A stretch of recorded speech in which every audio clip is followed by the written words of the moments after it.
Prime 24 Bodoland बुब्लि लोगोसे आर'नाइ रादाब नोंथांमोननिसिम आंनिफ्राय जोबोद रोजा साबायखर थाबाय। फैगौ 27 अक्ट' बिसायख'थि जानानै फैगासिनो दङ। बे बिसायख'थिनि सोमोन्दै सिलापथार दख'रानि सिङाव थानाय खौसे बर' सुबुं आफादजों लोगोसे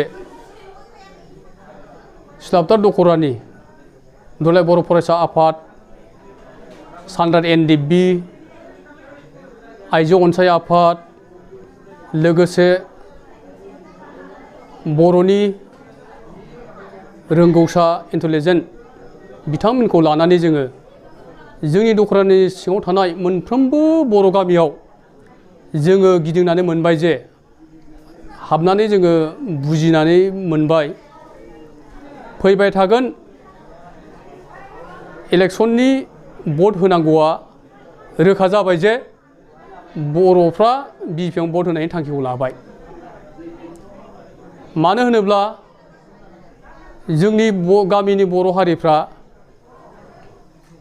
जोंनि जिथुनाखि मावनो गोनां खामानि BKWSC बेखौ मावफुंनायनि हेफाजाब होनायजों लोगोसे आरो बर'नि माखासे आफादफोरखौ हेफाजाब होनायजों लोगोसे दिनै बिथांमोना बुजिना मोनबाय जे जोङो BJPनो भट होनांगौ आरो बर'फोरनि आफादफोरा जि सानदों बे थांखिखौनो जोङो बर' हारि हिसाबै गामिनि रायजो राजा हिसाबै जोङो बेखौनो मानिना लागोन होननानै जोंखौ आसा होबाय। नाथाय जोङो बुंनो गोनां जादों माखासे जोंनि बर'फोरानो गावनि बेक्ति बा गावनि स्वार्थनि थाखाय सोरजोंबा हेफाजाब होफानाय बा सोरनोबा भट होनो होननाय थांखिफोरखौ जों खोनानो मोनदों। नाथाय रायजोफ्रा जोंनि बर' रायजोफ्रा सोंखारिनो गोनां जादों। दिनै जेराव रायजोफ्रानो दङ नाथाय साफा सानै माखासे दैदेनगिरि बिथांमोना माबा मोनसे मुलाम्फानि थाखाय गावनि बेक्तिनि थाखाय स्वार्थ लुबि जायखौ होनो बिथांमोना बर' हारिनि जेबो सिन्था गैया। बै सिन्था गैयै बिथांमोनानो बर' हारिखौ जौगाहोनायनि बिथांमोना थांखि गैया। बर' हारिखौ बुहुमाव गेरेमसा बर' हारि हिसाबै दालांनायनि थाखाय बिथांमोना साननाय गैया। बै सुबुंफोरानो दिनै बेरेखा बा दान्थे बिदान्थे जालायगासिनो दङ। नाथाय जोङो आन्चलिकनि मोनफ्रोमबो आफादनि आफादगिरि बा आफादनि दैदेनगिरि बिथांमोना खावलायनो सानो जे सोरजोंबा गावनि मुलाम्फानि थाखाय सोरनोबा भट होनाया गोनांथि जानाय नङा आरो बेखौ होयोब्ला जोंनि बर' हारिखौनो आथिं सिङाव बा बर' हारिखौ मुगैनाय जागोन। दा जों आरो माखासे खोनानो मोनबावदों सोरबा बायदिया सोरनिबा दैदेननायखौ मोजां मोना बा सोरनिबा बुंथिनायखौ मोजां मोना। नाथाय बे नङा। बेफोरखौ जोङो गावजों गाव सानलायबाय थायोब्ला जोंनि बर' हारिया गोदोलांगोन। दा बेनिखायनो जों खावलायनो सानो जाहाथे जोंनि बर' हारियाव बा जोंनि आफादफोराव थानाय साफ्रोमबो बर'आनो बर' हिसाबै बर' बिमानिफ्राय जोनोम मोननाय हिसाबै जोङो बर' हारिनि खामानि मावलांनांगौ आरो बर' हारिखौ जों गेरेमसा हारि महरै जोङो दाफुंनायनि सिमांखौ जोङो अरायबो साफ्रोमबो बर'आनो जोङो मिजिं लानांगौ।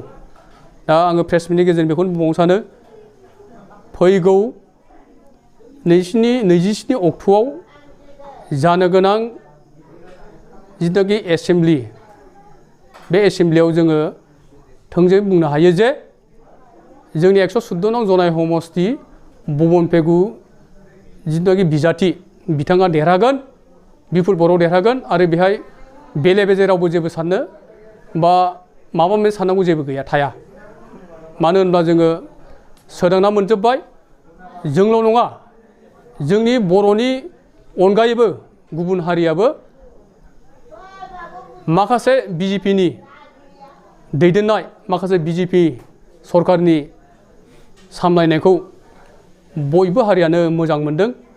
बेनिखायनो फिन खनसेबाव आसामाव बि सरकारानो सरकार दाबावगोन आरो जोंनि मावफुंनो गोनां BKWSC बर' वेलफेयार अट'नमास काउन्सिलनि मावनो गोनां हाबाफोरखौ बि सरकारानो दाफुंना होगोन होननानै जोङो जोंनि आफादनिफ्राय जोङो बेखौ आसा खालामो आरो रायजो राजा आसा खालामो आरो जों बेखौ गमामायैनो दाफुंनाबो होगोन आरो जों मोनगोन होननानै जों आसा खालामनानै आं दिनै प्रेस मिटनि गेजेरजों बेखौनो फोरमायनो सानो। आङो माने नैबे 2021 मायथाइनि 27 मार्चआव जानो गोनां जोंनि एसेम्बलि इलेक्सननि सोमोन्दै मोननैसो खेंफोरथि होनो सानदों। खेंफोरथिनि माबायानो जाहैबाय जोंखौ जोंनि NDBPनि माखासे जोंनि धेमाजि डिस्ट्रिक्टनि दैदेनगिरि बिथांमोना जोंखौ माने माखासे खोथा बानसलाबायदों। बेनि थाखाय आं दिनै खेंफोरथि होनो रायजोफोरनि सिगाङाव ओंखारदों। जोङो दिनै NDB हिसाबै गोदोनिफ्रायनो दिनै दावहा नाङै नाङै जोङो दिनै 34 years दावहा नांबाय जोंनि बर' जाथिनि मोन्थाइखौ लानानै बर'नि उदांस्रिखौ लानानै। नाथाय दिनै उदांस्रि खालामनो हायाखैबाबो थांनाय 2020 मायथाइनि 27 जानुवारियाव जेनाखि बर'नि 3थि एकट जालांबाय, बे एकटआव जालांनाय माखासे जोंनि बर'नि माने माखासे मोन्थाइफोर जेनाखि सुक्तियाव जालांनाय बेफोरखौ जाफुंहोनो थाखाय जोङो दिनै BJP खौनो सापर्ट होनांगौ होननानै जोङो धेमाजि डिस्ट्रिक्ट एक्स Ndfb R नि जानानै जोङो थिरांथा खालामनाय जादों। मानो होनना बुङोबा दिनै गोजौनिफ्राय जेबो जोंनि सायाव जेबो निर्देश फैयाखै बा अर्डार फैयाखै। कंग्रेस बा BJP खौ होनांगौनि जेबो माबा फैयाखै। बेनिखायनो जोङो गावनो माने साननानै बा माबा खालामनानै डिसिजन लानानै बे थांखिखौ लानाय जादों। नाथाय माखासे माने मानसिया जोंखौ सन्देरफादों। बे बाथ्राया नंखाय। दाख्लै देखापावआव मोनसे माने जथुमा जादोंमोन मोनब्रै फेक्सनखौ लानानै, लोगोसे माने बेयाव सारेन्डारखौबो सोदेरनाय जादों। नाथाय बेयाव जोङो आफाद हिसाबैसो खौसे माने जोङो खौसे जागोन होननानै बुंदोंमोन। नाथाय इलेक्सनाव सोरखौ भट होगोन बा सोरखौ सापर्ट खालामगोन बेनि सोमोन्दै जेबो डिसिसन जायाखैमोन। डिसिसन जायैसोनो बिथांमोना माने एडभान्सै माखासे प्रेस मिट होदों। बेखौ जोङो नुनानै दुखु मोनदों। बेनि थाखाय जोङो दिनै प्रेस मिट माने होनो गोनां बाध्यता जानाया। जोङो दिनै माने जोंनि बर'नि रायजोनि थाखाय बा बर' रायजो राजानि थाखाय जि गांनाय उखैनायखौ माने सुफुंनो हागोन होननानै जोङो दिनै NDB आफादाव ओंखारलांदोंमोन। दिनै जोङो एसेबाबो माबा मोनसे होफैनो हागोन होननानै जोङो आसा दङ।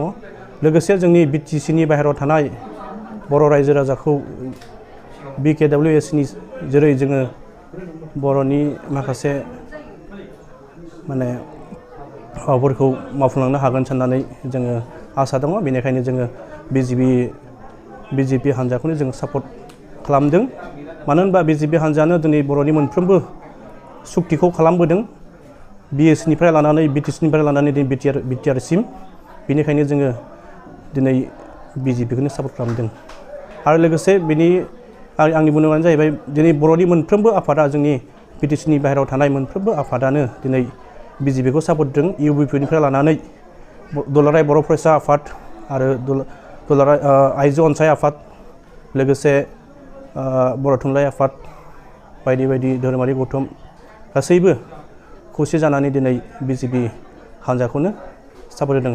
बेनिखायनो जोंबो जनाय समस्थिनि जानानै बा धेमाजिनि जानानै BJP हान्जाखौनो सापर्ट खालामदों। दा बे समाव नोंथांमोनखौ जिहेतु मुं सुनानै बा नोंथांमोनखौ दंफायो होननानै जितु माखासे दैदेनगिरि बिथाङा NDFB नि दैदेनगिरि बिथांमोना गावसोरो गोसोबायदि माखासे खामानि मावबोदों। दिनै मोनफ्रोमबो हारिनि माहारियारि आफादफ्रा जितु खौसे जानानै दिनै खामानि मावदों। बेनि गेजेरावनो NDFB नि सानैसो मानसिया बा माखासे सुबुङा बर'नि माखासे दा बर'नि हेंथा होनांगोन। बे बर'नि हेंथा बायदि खामानि मावनाया बेसेबांसिम साक्सेस जागोन बा बिथांमोना मा मावफुंनो हागोन होननानै साननो हायो नोंथाङा? आंनि नुनायावथ' बियो साक्सेसआथ' जानाया बहुद गोजाननि खोथा मानो होनबा दिनै गभर्नमेन्टआथ' बिजेपिआनो फैखागोन दिनै बिजेपि गभर्नमेन्ट फैनायाव बिथांमोननि जिथुनाखि साननाय जिथुनाखि मावनाय बियो जाफुंगोन होननानै आं आसा खालामा बा खालामाखै बे समाव